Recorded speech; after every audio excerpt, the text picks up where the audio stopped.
Selamat pagi saudara-saudara. Sebelum kita memulai membaca Alkitab, mari kita berdoa. Terima kasih Bapa, kami bersyukur pagi ini bisa bangun dengan tubuh yang sehat tanpa kurang apapun. Sebelum kami melakukan aktivitas hari ini, kami rindu untuk membaca Alkitab Tuhan, untuk melandasi hidup kami dengan kebenaran-Mu.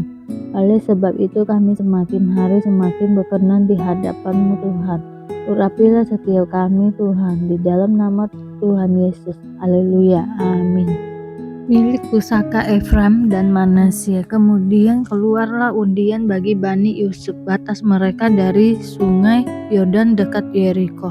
Di sebelah timur mata-mata air Yeriko melalui padang gurun dan naik dari Yeriko ke pegunungan ke Betel. Keluar dari Betel menuju ke Luz, terus ke daerah orang Arki ke Atarot. Turun ke barat ke daerah orang Yaflet sampai daerah Bet Horon Hilir, dan selanjutnya sampai Gezer dan berakhir di laut. Demikianlah Bani Yusuf, yakni suku Manasye dan suku Efraim menerima milik pusaka. Daerah Bani Efraim menurut kaum-kaum mereka ialah demikian. Batas milik pusaka mereka ke timur ialah Atarot, Adar sampai Bet Horon Hulu. Ke barat batas itu keluar di sebelah utara Mikmetat, kemudian batas itu membelok ke timur ke Taanat Silo, dan dari sana terus sampai ke sebelah timur Yanoa. Turun dari Yanoa ke Atarot dan Naharat, menyinggung daerah Yeriko, dan keluarlah ke sungai Yordan. Dari Tapuas batas itu terus ke barat ke sungai Kana dan berakhir ke laut. Itulah milik pusaka suku Bani Efraim menurut kaum-kaum mereka. Selanjutnya bagi Bani Efraim ditentukan di kota terpisah di tengah-tengah milik pusaka Bani Manasye. Segala kota itu dengan desa-desanya, tetapi orang Kanaan yang diam di Gezer tidaklah dihalau mereka. Jadi orang Kanaan itu masih tetap tinggal di tengah-tengah suku Efraim sampai sekarang, tetapi menjadi budak Rodi. Bagian undian yang ditentukan bagi suku Manasye, sebab dialah anak sulung Yusuf, ialah demikian. Kepada Makir telah diberikan Gilead dan Basan, karena ia seorang tentara. Jadi bagian itulah yang ditentukan bagi anak-anak Manasye yang lain, menurut kaum-kaum mereka, yakni bagi Bani Abiezer, Bani Helek, Bani Asril, Bani Sekem, Bani Hefer, dan Bani Semida. Itulah keturunan yang laki-laki dari Manasye bin Yusuf menurut kaum-kaum mereka. Tetapi Jelafehat bin Hefer bin Gilead bin Makir bin Manasye tidak mempunyai anak laki-laki, tetapi hanya anak perempuan. Inilah nama anak-anaknya itu: Malan, Noah, Hoglah, Milka, dan Tirsa. Mereka datang menghadap Imam Eliezer dan menghadap Yosua bin Nun serta para pemimpin dan berkata, Tuhan telah memerintahkan kepada Musa untuk memberikan milik pusaka kepada kami di tengah-tengah saudara-saudara kami. Sebab itu diberikannya kepada mereka milik pusaka di tengah-tengah saudara-saudara ayah mereka, sesuai dengan titah Tuhan. Demikianlah kepada suku Manasye, jatuh 10 bidang tanah selain dari tanah Gilead dan Basan yang di seberang Yordan. Sebab anak-anak perempuan Manasye telah menerima milik pusaka di tengah-tengah anak-anak lelaki, sedang tanah Gilead ditentukan bagi anak-anak lelaki Manasye yang lain.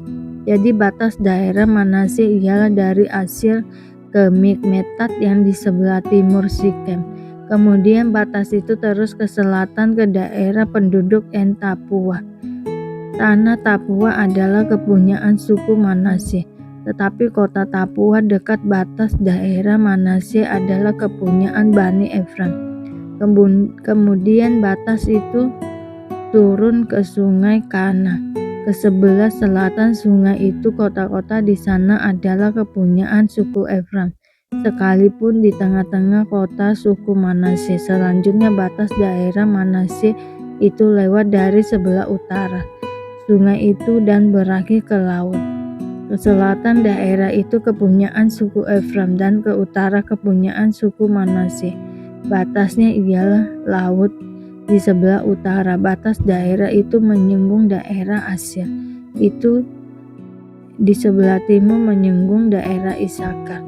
Tetapi daerah Isakar dan Asyir ada juga kepunyaan suku Manasye, yakni Betsean dengan segala anak kotanya, Iblem dengan segala anak kotanya penduduk Dor dan segala anak kotanya penduduk Endor dengan segala anak kotanya, penduduk Taanak dengan segala anak kotanya, dan penduduk Megido dengan segala anak kotanya, yakni ketiga daerah bukit itu.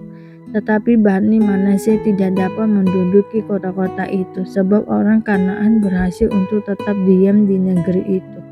Setelah orang Israel menjadi kuat, orang Kanaan itu dibuatnya menjadi orang Rodi, tetapi tidaklah sama sekali mereka itu dihalaunya. Berkatalah Bani Yusuf kepada Yosua demikian, "Mengapa engkau memberikan kepadaku hanya satu bagian undian dan satu bidang tanah saja menjadi milik pusaka? Padahal aku ini bangsa yang banyak jumlahnya, karena Tuhan sampai sekarang memberkati aku."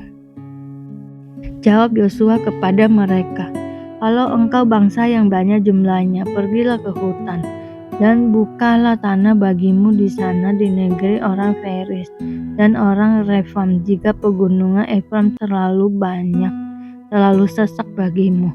Kemudian berkatalah Bani Yusuf, "Pegunungan itu tidak cukup bagi kami, dan semua orang Kanaan yang diam di dataran itu mempunyai kereta besi, baik yang diam di Betsean dengan segala anak kotanya, maupun yang diam di lembah Hijrel."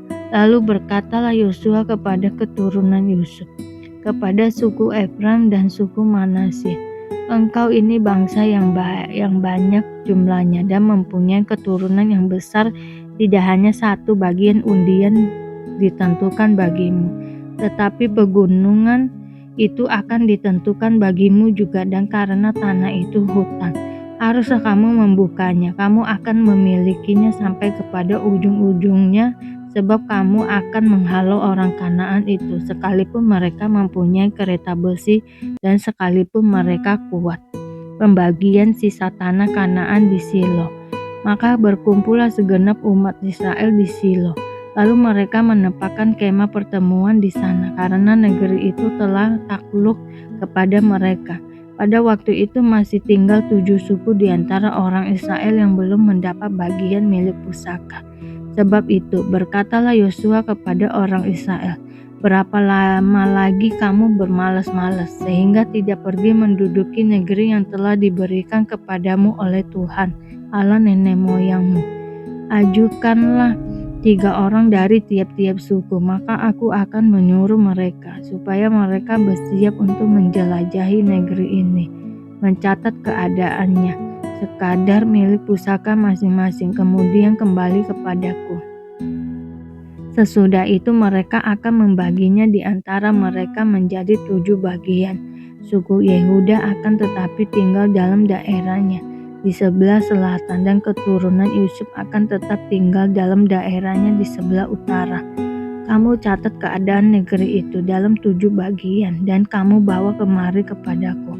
Lalu aku akan membuang undi di sini bagi kamu di hadapan Tuhan Allah kita.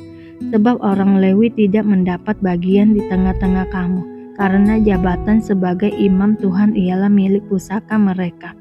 Sedang suku Gad, suku Ruben, dan suku Manasye yang setengah itu telah menerima milik pusaka di sebelah timur sungai Yordan, yang diberikan kepada mereka oleh Musa hamba Tuhan. Kemudian bersiaplah orang-orang itu lalu pergi. Sedang Yosua memerintahkan kepada mereka pada waktu mereka berangkat, supaya mereka mencatat keadaan negeri itu, katanya, "Pergilah, jelajahilah negeri itu. Catatkanlah keadaannya, kemudian kembalilah kepadaku. Maka di sini, di Silo, aku akan membuang undi bagi kamu di hadapan Tuhan." Orang-orang itu pergi dan berjalan melalui negeri itu. Mereka mencatat keadaannya dalam suatu daftar kota demi kota, dalam 7 bagian, lalu kembali kepada Yosua ke tempat perkemahan di Silo. Lalu Yosua membuang undi bagi mereka di Silo di hadapan Tuhan, dan di sanalah Yosua membagikan negeri itu kepada orang Israel sesuai dengan pembagian mereka, milik pusaka suku Benyamin.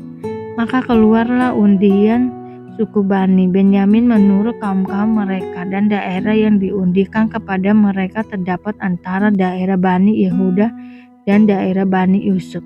Batas pada sisi utara bagi mereka, mulai dari sungai Yordan, kemudian batas itu naik ke lereng gunung di sebelah utara Yeriko, naik ke barat ke pegunungan dan menuju ke padang gurun Bet Awen. Dari sana batas itu terus ke Luz ke selatan ke arah lereng gunung dekat Luz, itulah Betel. Kemudian batas itu turun ke Atarot Adar di pegunungan yang di sebelah selatan Bet Horon Hiril. Kemudian batas itu melengkung lalu membelok dari pegunungan yang di seberang Bet Horon di sebelah selatan menuju ke sisi barat daya dan berakhir di Kiryat Baal. Itulah Kiryat Yearim, suatu kota Bani Yehuda. Itulah sisi barat. Sisi selatan mulai dari ujung Kiryat Yearim, kemudian batas itu menuju ke barat dan menuju pula ke mata air ke Neftoa. Selanjutnya batas itu turun ke ujung pegunungan yang di tentangan Lebak Ben Hinnom di sebelah utara lembah orang Refaim, kemudian turun ke Lebak Hinnom sepanjang lereng gunung Yebus ke selatan, kemudian turun ke Enrogel, kemudian melengkung ke utara menuju ke Ensemes dan menuju pula ke Gelilot di seberang pendakian Adumim, turun ke batu Bohan bin Ruben, terus ke lereng gunung di seberang Bet Araba utara dan turun ke Araba Yordan. Kemudian batas itu terus ke lereng gunung dekat Bet Hoklah ke utara, dan batas itu berakhir ke teluk utara Laut Asin, ke muara sungai Yordan di sebelah selatan. Itulah batas selatan. Sungai Yordan ialah batasnya pada sisi timur. Itulah milik pusaka Bani Benyamin dengan batas-batasnya ke segala penjuru menurut kaum-kaum mereka.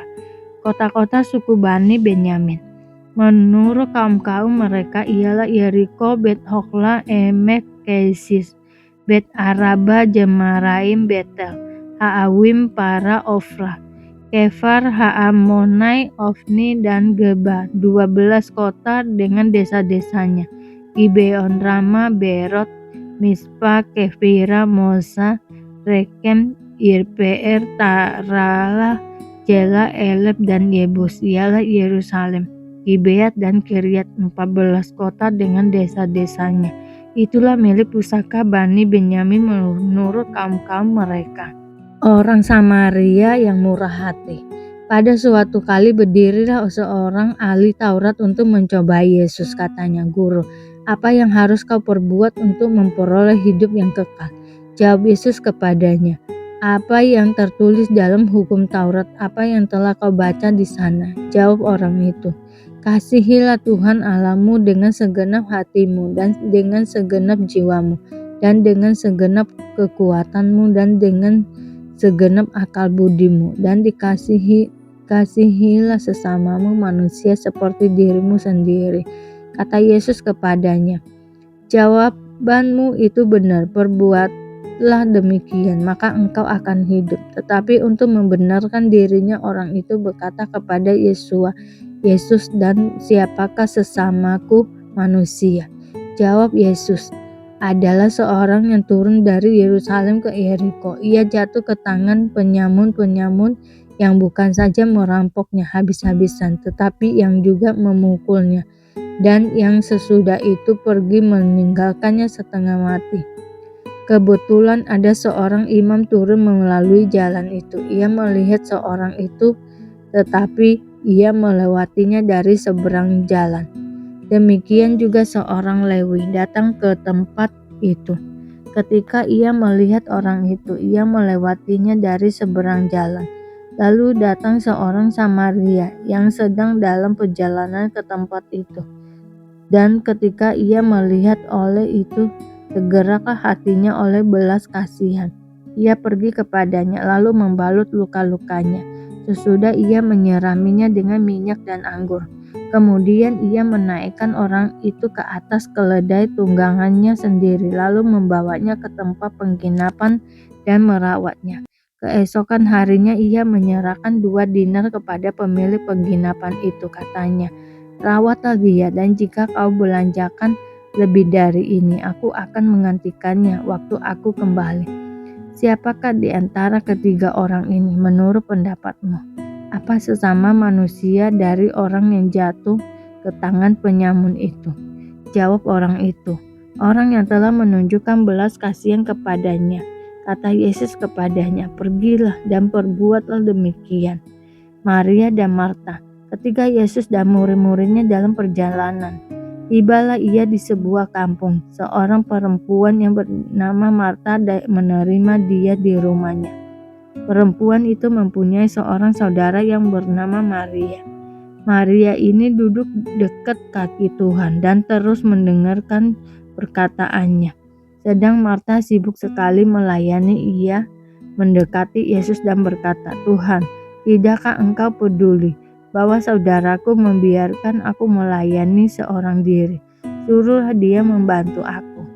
Tetapi Tuhan menjawabnya, "Marta, Marta, engkau khawatir dan menyusahkan diri dengan banyak perkara. Tetapi hanya satu saja yang perlu. Maria telah memilih bagian yang terbaik yang tidak akan diambil daripadanya." Terima kasih Bapak untuk hari ini, sehingga kami dapat membaca Alkitab-Mu Tuhan. Mari doa Bapa kami. Bapa kami yang di surga, dikuduskanlah nama-Mu, datanglah kerajaan-Mu, jadilah kehendak-Mu di bumi seperti di surga. Berikanlah kami pada hari ini makanan kami yang secukupnya, dan ampunilah kami akan kesalahan kami, seperti kami juga mengampuni orang yang bersalah kepada kami. Dan janganlah membawa kami ke dalam pencobaan, tetapi lepaskanlah kami daripada yang jahat, karena Engkaulah yang mempunyai kerajaan dan kuasa dan kemuliaan sampai selama-lamanya. Terima kasih Bapa. Kami selalu bersyukur atas apapun Tuhan berikan hidup kami. Engkau tidak pernah meninggalkan kami ya Bapa.